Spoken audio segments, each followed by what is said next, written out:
The idea came out of Unilever's kind of strategic insight that all the three major cities of South Africa have their own unique style. And that, to be honest, they also had an angle on it that it was a little bit competitive. Like people were quite proud of their style, but also, oh, Joburg isn't as good as Cape Town, or Cape Town isn't good as Durban, or whatever it might be. So that was kind of the insight we were given. And then we, came up with the idea of getting inspiration through Instagram for three unique ranges of clothing, and to get designers to then use the pictures from Instagram to create the ranges. The strategy for Skip is that obviously it's a premium washing powder, which is a weird thing to say, but it is slightly more expensive. And to kind of justify that expense, and to kind of, I guess, give an emotional benefit to the different technology that is in the Skip washing powder itself, they want to align with fashion going forward. So basically, because they're the choice of women who care about their clothes and care about looking fabulous, we just need to set Skip up in that frame of mind. The challenge there is that it's a washing powder, and that's not something, in the same way that, however, Dove is a soap. And Dove has done a fantastic job of aligning itself with gender rights and women's lib and all that kind of thing. So it can certainly be done.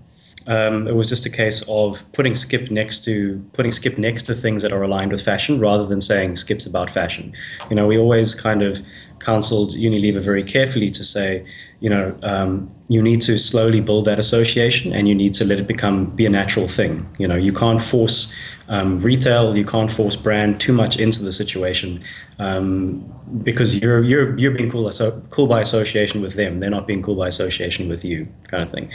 So I think they did a very good job of following that advice and just making it about the experience and the activation. We worked on the campaign for a whole year, but the actual activation only lasted 3 months. And for a month, we were gathering inspiration for our three designers through Instagram in Cape Town, Durban, and Joburg. And then for another month, they were producing the actual ranges and organizing the fashion show that was the launch event. And then in the third month, we actually did the fashion exchange, which is a Skip activation they do every year, where women can exchange some of their favorite or pieces of clothing with each other. So in the end, the reveal of the My Fabulous range kind of became the centerpiece of the fashion exchange. So it was just a stand-up cocktail dinner in Braamfontein, and there was a group of creatives that did an amazing fashion show, a runway with huge LED screens backing the show. And Genevieve Leon's, Richard Mnisi, and Siwam Samang displayed their ranges. And then we gave a few spot prizes of the outfits away. And then, of course, the massive kind of the big prize at the end of the campaign was that one of the Instagrammers who had inspired the ranges from Cape Town, Durban, and Joburg each got the entire range that they had inspired. So they each got 10 full outfits out of the thing, which was pretty great.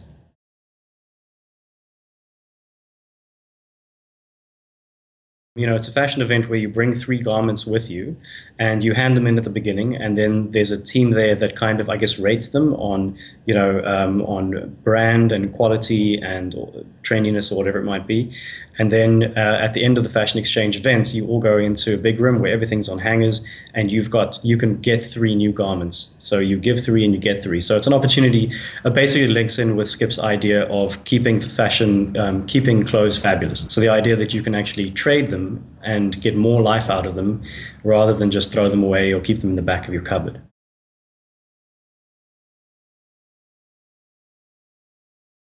They kind of asked us to set up our own KPIs, and we were working with, I think, about 8 or 9 partner agencies. So it was a whole very integrated thing where everyone had different kind of goals. One of the main KPIs for me was to build their Instagram followers. So at the end of the first activation we did for them, which was a very, very short little thing, we had just little 80 followers. Then throughout this campaign, we've gone up to now, I think, 1,390 or so. So it's grown, obviously it's grown quite a lot. I mean, in Instagram terms, semi-professional models will have a couple of thousand followers just by being attractive, So Instagram's, obviously its own little ecosystem, but I think to get followers for a washing powder on Instagram is quite a tough thing. So I'm pretty happy with where it is. And I think now it's just a case of they need an online content strategy for Instagram that'll continue to build that. I mean, you can't take your foot off the pedal, basically. once you're in, you're just in forever.